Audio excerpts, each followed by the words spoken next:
Hello दोस्तों, study मस्ती unique में आप सभी का स्वागत है। चलिए एक बार फिर से संविधान से संबंधित कुछ प्रश्नों को करते हैं जो कि बहुत ही महत्वपूर्ण प्रश्न है। तो मैं पहले प्रश्न का आंसर सीधे लिख दिया हूँ, तो इसमें कोई ऑप्शन नहीं दिया हूँ। आप लोग ऐसे ही देख सकते हैं और अगर आप मेरे चैनल को सब्सक्राइब ना किए हों तो प्लीज़ चैनल को लाइक, शेयर, सब्सक्राइब कर दें। देखिए पहला क्वेश्चन है, भारत की संविधान सभा का गठन कैसे किया गया था? तो आपका आंसर हो जाएगा, आपका आंसर है 1935 में स्थापित प्रांतीय विधानसभाओं के सदस्यों द्वारा अप्रत्यक्ष चुनाव द्वारा। ठीक, ये आपका आंसर हो गया। उसके बाद में दूसरा क्वेश्चन है, दूसरा क्वेश्चन देख लीजिए। किसने संविधान, दो बार संविधान लिखा गया है तो इसको माफ़ कीजिएगा, किसने संविधान सभा बनाने का प्रस्ताव दिया था? किसने संविधान सभा बनाने का प्रस्ताव दिया था? तो आपका ऑप्शन है कैबिनेट मिशन योजना, बी.एन. राव, ब्रिटिश सरकार, भारत सरकार। तो आपका ए वाला ऑप्शन सही है। पहला आंसर जो है कैबिनेट मिशन योजना, ये जो है पहला का जो आंसर है कैबिनेट मिशन योजना। किसने संविधान सभा बनाने का प्रस्ताव दिया था? तो वो है कैबिनेट मिशन योजना। ये आपका सही आंसर है। ठीक है, चलिए नेक्स्ट क्वेश्चन करते हैं। अगला क्वेश्चन अब देखेंगे। नेक्स्ट क्वेश्चन है, भारत के संविधान सभा के संवैधानिक सलाहकार कौन थे? भारत के संविधान सभा के संवैधानिक सलाहकार कौन थे? तो पहला है बी.एन. राव, सच्चिदानंद सिन्हा, भगत सिंह, सुभाष चंद्र बोस। तो आपका ऑप्शन पहला वाला सही है। भारत के संविधान सभा के संवैधानिक सलाहकार थे बी.एन. राव। ठीक, आपका पहला वाला ही ऑप्शन सही है। चलिए अगला क्वेश्चन करते हैं। भारत के लिए, ये चौथा क्वेश्चन है, भारत के लिए संविधान सभा का विचार पहली बार किसके द्वारा रखा गया था? तो ए वाला है एम.एन. राय, बी है बी.एन. राव, सी है राजेंद्र प्रसाद, डी है के.एम. मुंशी। तो आपका सही आंसर हो जाएगा एम.एन. राय। एम.एन. राय जो थे, भारत के लिए संविधान सभा का विचार पहली बार रखे थे एम.एन. राय द्वारा। ठीक है, एम.एन. राय रखे थे। ठीक, चलिए अगला क्वेश्चन है, पांचवा क्वेश्चन है आपका। पांचवा क्वेश्चन है, संविधान सभा के अस्थाई अध्यक्ष कौन थे? संविधान सभा के अस्थाई अध्यक्ष कौन थे? तो ऑप्शन में दिया गया सच्चिदानंद Sinha, doctor Rajendra Prasad, KM. Munshi, BN. Rao. तो आपका संविधान सभा के अस्थाई अध्यक्ष थे सच्चिदानंद सिन्हा। आपका ए वाला ही ऑप्शन सही है।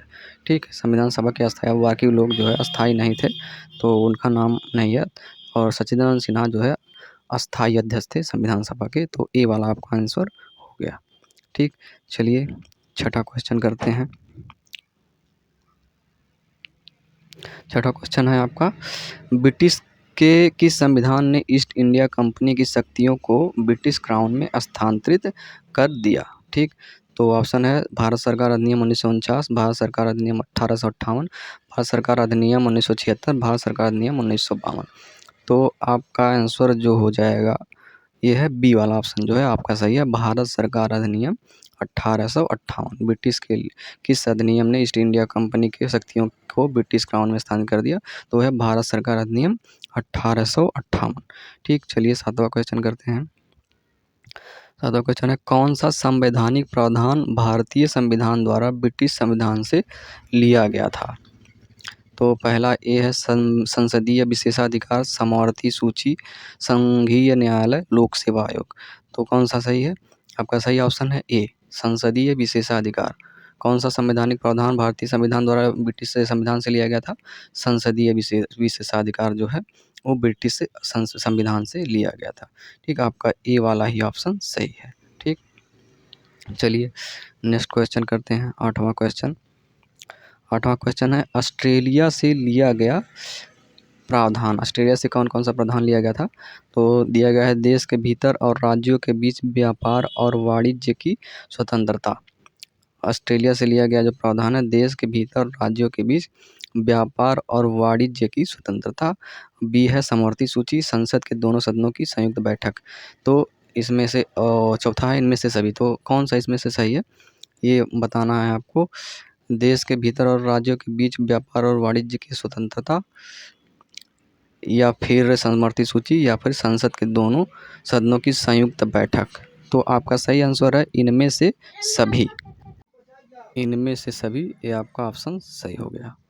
ठीक है, चलिए आगे बढ़ते हैं। भारत सरकार अधिनियम 1935 से इनमें से किन किन को लिया गया था। ठीक है, ये जो दिया गया प्रावधान इसमें से किस किस को लिया गया था। पहला ऑप्शन है राज्यपाल का कार्यकाल, संघीय न्यायालय, लोक सेवा आयोग, इनमें से सभी। तो भारत सरकार अधिनियम 1935 से इनमें से किन किन को लिया गया था। ऑप्शन दिया गया है राज्यपाल का कार्यकाल, संघीय न्यायालय, लोक सेवा आयोग, इनमें से सभी।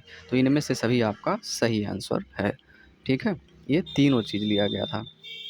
ठीक, 10वां क्वेश्चन है कनाडा से लिया गया प्रावधान। कनाडा से कौन सा प्रावधान लिया गया था।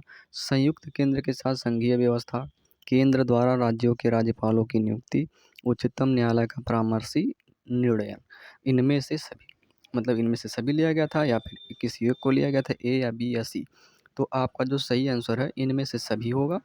तीनों को लिया गया था, संयुक्त केंद्र के साथ संघीय व्यवस्था, केंद्र द्वारा राज्यों के राज्यपालों की नियुक्ति, उच्चतम न्यायालय का परामर्शी निर्णय। ठीक, अगर वीडियो आपको अच्छा लगे हो तो प्लीज़ चैनल को लाइक करिए, शेयर करिए, सब्सक्राइब करिए, और ताकि आपको और भी इसी तरह का वीडियो बढ़िया मिलता रहे और आप लोग तैयारी करते रहें और ग्रुप डी के एग्ज़ाम में पूरा जलवा बना के आएँ आप लोग। और हम भी तैयारी कर रहे हैं साथ साथ में आप लोगों के, और थोड़ा पढ़ना के पढ़ाने की भी कोशिश कर रहे हैं और ख़ुद भी पढ़ने की कोशिश कर रहे हैं। तो इसी तरह आप मेरा भी सपोर्ट करिए थोड़ा, और अपना भी सपोर्ट करिए, अपना भी पढ़ाई करिए। मैं भी कोशिश कर रहा हूँ और तैयारी ताकि लगातार बनी रहे, और थोड़ा सा टाइम निकाल कर पढ़ाई करिए। बहुत सारे लोग ऐसे होंगे जो काम भी करते होंगे, तो टाइम निकाल के थोड़ा सा पढ़ना ज़रूरी है। चलिए, धन्यवाद।